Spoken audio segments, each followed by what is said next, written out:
Assalamualaikum warahmatullahi wabarakatuh. Alhamdulillahirabbil alamin wal kulimatin wasabi ajmain amma ba'du. Segala puji dan syukur marilah kita panjatkan kehadirat Allah Subhanahu wa taala yang senantiasa memberikan kita nikmat iman, kesehatan dan kesempatan untuk kita terus belajar dari hari ke hari.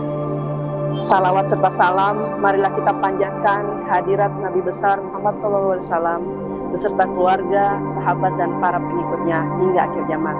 Sahabat-sahabat yang dirahmati Allah, pada kesempatan momentum Ramadan kali ini, marilah kita merefleksikan diri mengenai dampak bahaya dari media digital bagi perempuan dan anak.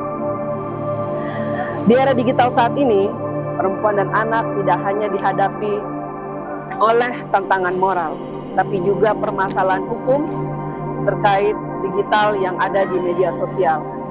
Oleh karena itu, Islam dan negara hadir untuk bersama-sama melindungi perempuan dan anak dari bahaya media digital.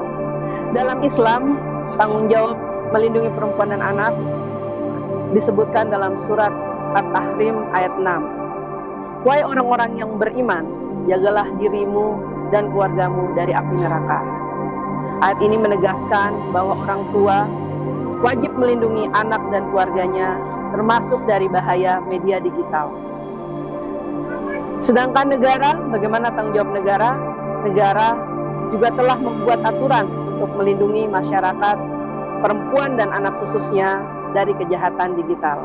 Di antaranya Undang-Undang Nomor 35 Tahun 2014 tentang Perlindungan Anak, di mana negara menjamin bahwa anak harus mendapatkan perlindungan dari kekerasan, eksploitasi, dan kejahatan termasuk melalui media digital.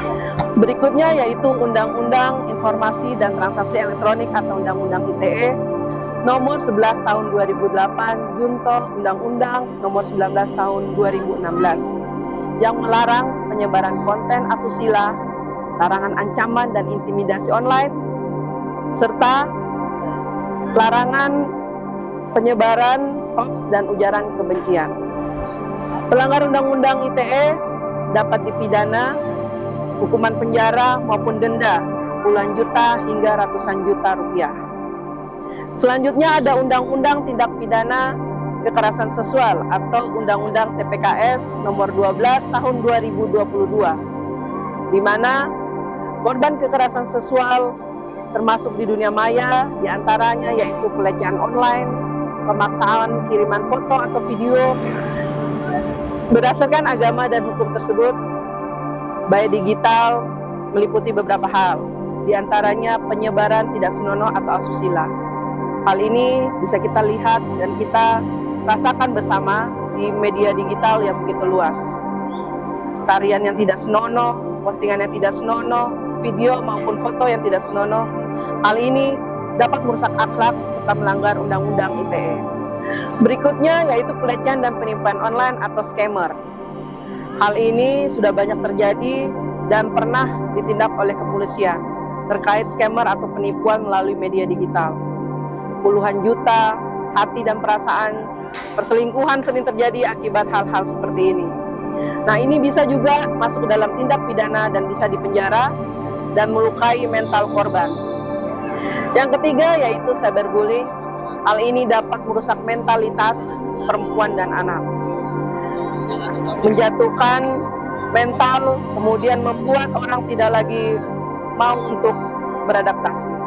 Contoh salah satu cyberbullying yang saat ini sedang marak adalah salah satunya di NTB. Salah satu anak harus menghabisi nyawanya gara-gara tidak bisa membeli buku tulis. Hal ini menjadi salah satu atau inspirasi bagi kita semua bahwa anak jangan sampai dibully karena faktor ekonomi dan sebagainya. Keempat yaitu kecanduan gadget. Kecanduan gadget ini bisa melemahkan otak kita untuk terus berpikir.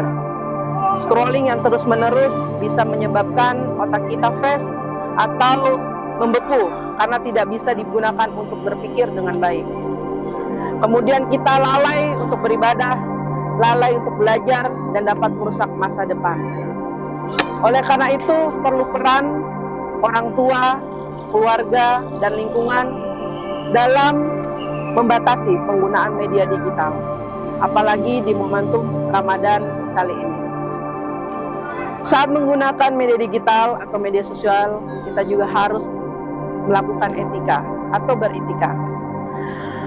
Salah satunya yaitu menjaga lisan dan tulisan saat melakukan menyebarluaskan konten-konten yang akan kita sebarkan. Kedua, tidak menyebar fitnah atau hoax, berita yang belum terverifikasi informasinya.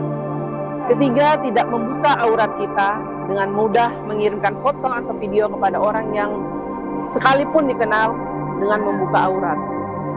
Keempat, yaitu tidak merendahkan orang lain, membuli orang lain, menjatuhkan martabat orang lain, serta tidak rasis atau menyebarkan kesukuan, keagamaan, dan sebagainya. Yang kelima yaitu tidak menyebarkan konten haram, karena setiap postingan akan dipertanggungjawabkan. Di dunia kita akan dipertanggungjawabkan dengan hukum, sedangkan di akhirat oleh Allah Subhanahu wa Ta'ala. Pesan untuk perempuan dan anak, untuk para ibu, untuk para remaja putri, untuk anak-anakku yang sedang menonton siaran ini. Pertama, jangan mudah percaya terhadap orang asing. Kedua, jangan kirim foto atau video pribadi. Ketiga, blokir akun yang mencurigakan.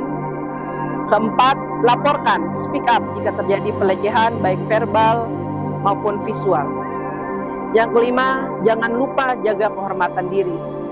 Perempuan dan anak tadi sudah dilindungi oleh agama maupun negara kita sendiri. Sahabat-sahabati sekalian, bahaya digital bukan hanya masalah teknologi, tetapi masalah iman dan hukum. Sahabat-sahabati sekalian yang dirahmati Allah, bahaya digital bukan hanya masalah teknologi, tetapi masalah iman dan juga hukum. Jika salah digunakan, dapat mendatangkan dosa, merusak masa depan, dan berurusan dengan hukum. Jika digunakan dengan baik, media digital dapat menjadi ladang pahala bagi kita semuanya, menambah ilmu serta menguatkan iman. Mari kita jaga keluarga kita dari bahaya media digital. Fatayat, perempuan berdaya, keluarga bahagia, umat mulia. Wassalamualaikum warahmatullahi wabarakatuh.